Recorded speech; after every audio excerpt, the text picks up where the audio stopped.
If your juju is weak and watered down and somebody else is concentrated, then yeah, keep yours a secret.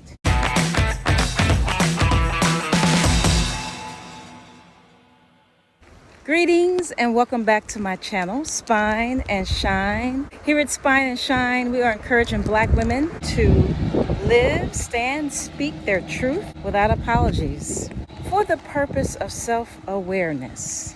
I'm walking today, not on my bike. I hadn't intended on going as far as I did, but hey, I could use the exercise. I've been eating a lot of rice and beans.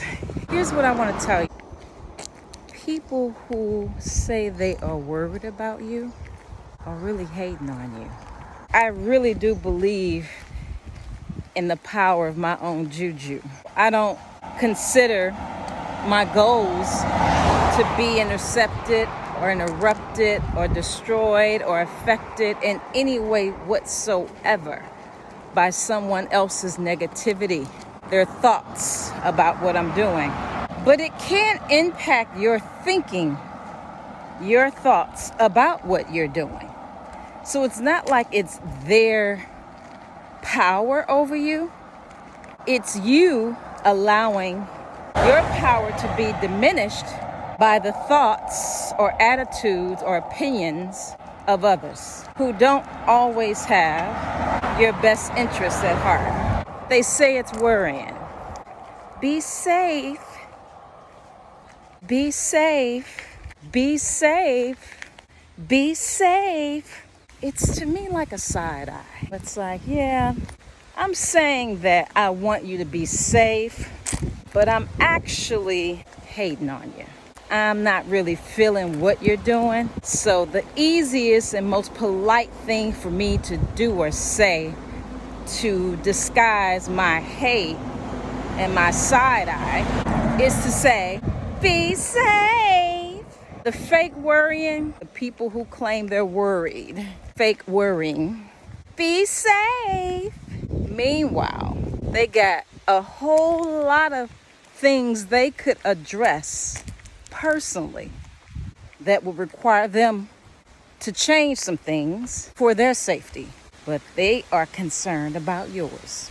I don't live my life in fear when it comes to things that I want to do and that I believe is right for me to do. Love, that's a different story.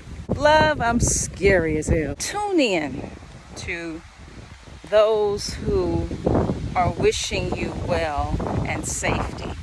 Is it genuine? Are they really concerned and worried?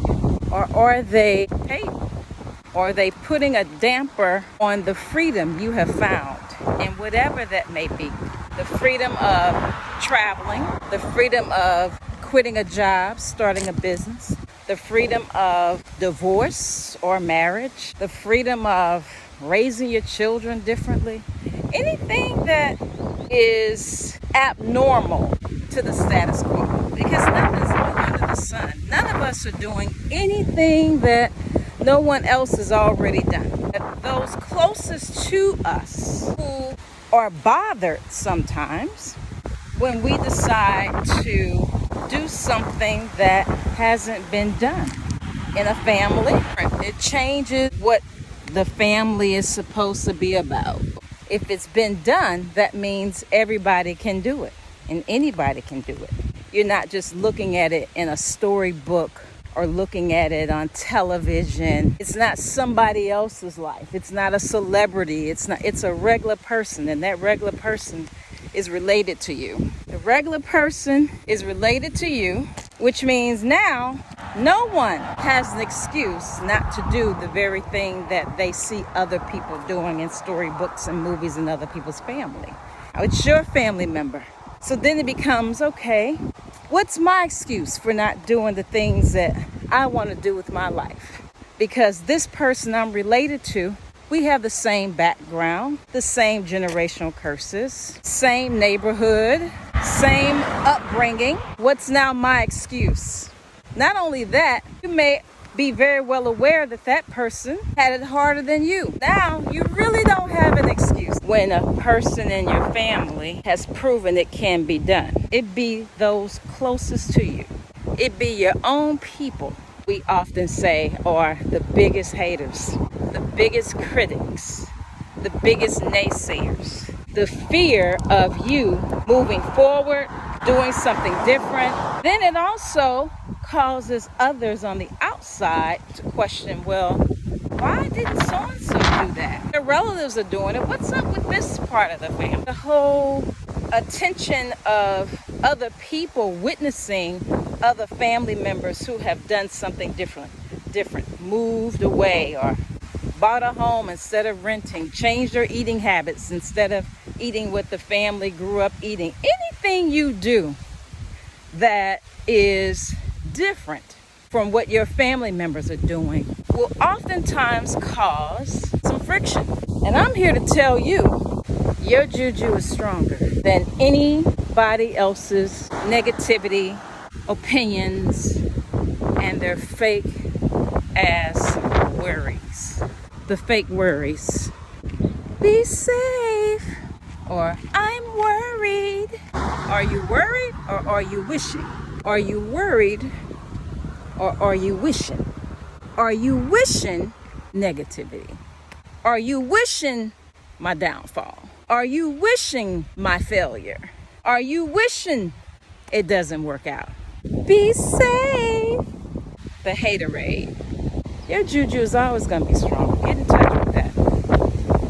Regardless of what you share. When I talk things out, I like to spin things off on people. So when I sense that somebody is hating, I actually get motivated by the hate. Now, this is what I'll say to make sure that, I'm not speaking for everybody, because I'm giving my opinion based on how I do this, right? If your juju is weak and watered down and somebody else is concentrated, then yeah, keep yours a secret. If you got concentrated juju, or you're motivated by hate. Some of us are motivated by hate.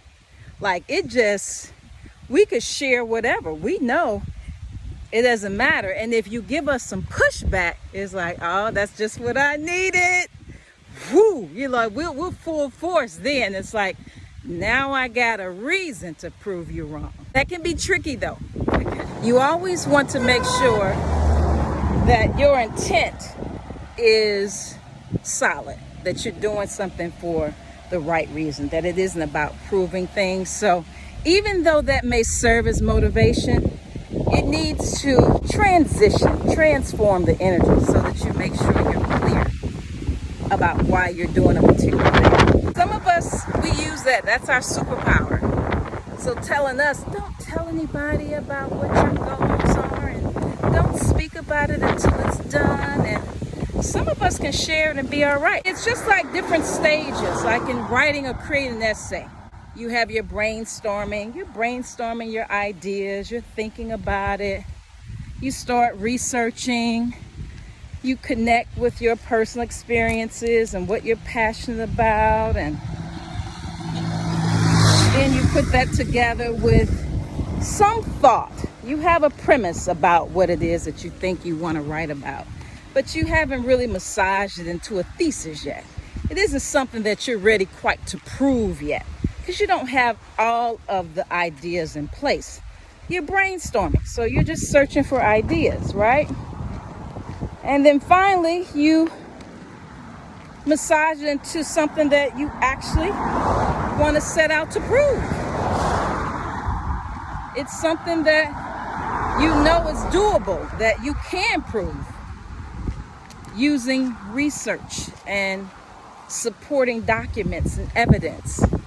So then you formulate your thesis. You got your thesis. Now you're organizing the pieces in paragraphs, and each one of those paragraphs have supporting evidence to support its main topic sentence, right? So you're building a house. You got about 3 strong pillars of evidence to support your thesis. And then at the conclusion, you wrap that mug up and pretty much restate everything you said in those 3 paragraphs to support your thesis at the top. That was, by the way, in your introductory paragraph. So, life and ideas about what you want to do kind of fit that. You have an idea. You formulate a thesis. You put pillars of support in place.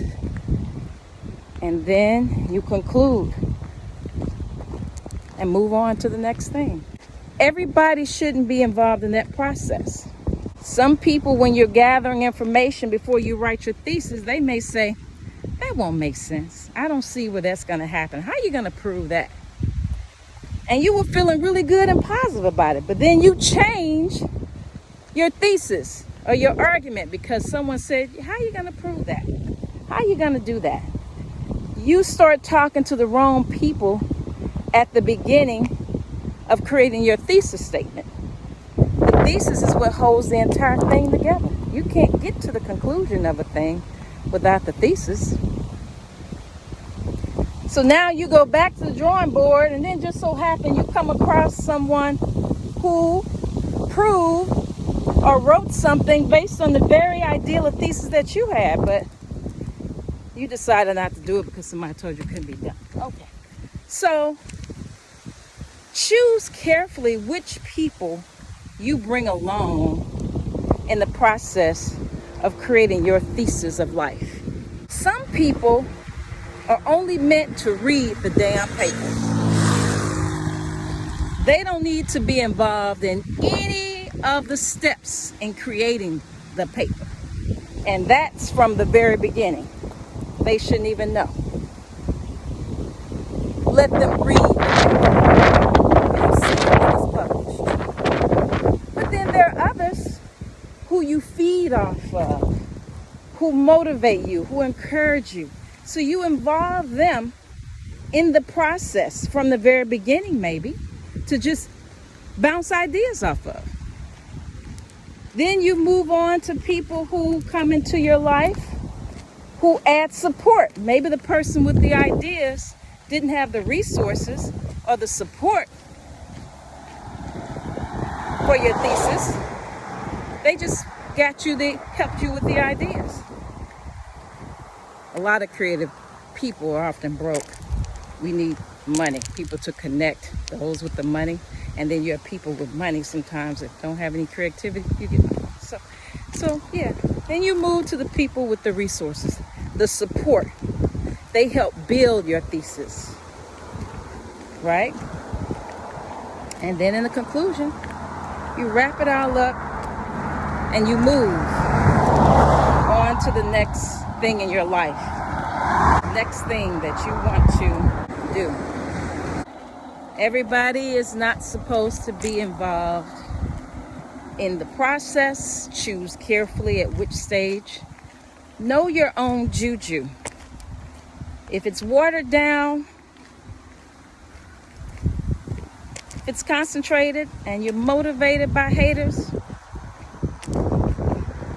by all means, let them have at it. Because they can't stop you. And those fake folks who say they're worried about you, those who really worry about you were the ones who were praying for you in silence. They didn't have to state they were worried. They prayed for your safety. They used words of affirmation and encouragement to ensure that you would be safe. They didn't place words of doubt and fear. So if you are being told that I'm worried, I fear, you're in danger, make sure you evaluate the source. Fear and love are opposites. If someone loves you and yet they fear, they're going to bring love to the table, not more fear. What good would more fear do if you already feel that a person is in danger or you fear that they're making a wrong decision? You can still caution. You can still share wisdom. You can still help one to process a thought that they're having about what they want to do without adding stress, without adding more fear, without adding anything that dampers what they're thinking about doing. What's always very telling in anybody's life is their own life. It tells you everything you need to know right there. How you doing? Hi. Our lives are showcases. They really tell you everything you need to know. Not talking about a perfect life, but even in that imperfection and those mistakes and lessons, they're very open about it. That's usually how I judge people, because nothing, again, is new under the sun. But if a person withholds information about their own life story, or they're always the victim, I don't put much weight when it comes to the decisions that I'm going to make, because their life, to me, has been held down by fear. So I understand why, if I'm doing something out of their ordinary, they may very well be concerned, and it may be real concern. But I don't want that to damper my decision, because I'm not operating out of fear. So I have to surround myself and talk to people who are not operating out of fear, and then just share the paper with them at the end. Let them read the paper, not include them in the process of writing it. So hopefully that analogy was clear and understood. Beware of the fake warriors. Be safe. Don't include everybody at every step of your essay. This has been Spine and Shine, beautiful people. Hit that like button or dislike, comment, subscribe, hit the notification button so that you know when I'm uploading. I still don't have an exact schedule. My life is rather sporadic right now, so I can't put it on a time frame. I hope that you would just stay with me. One thing I can say, I won't let 2 weeks pass without touching base with you, okay? I can at least commit to that.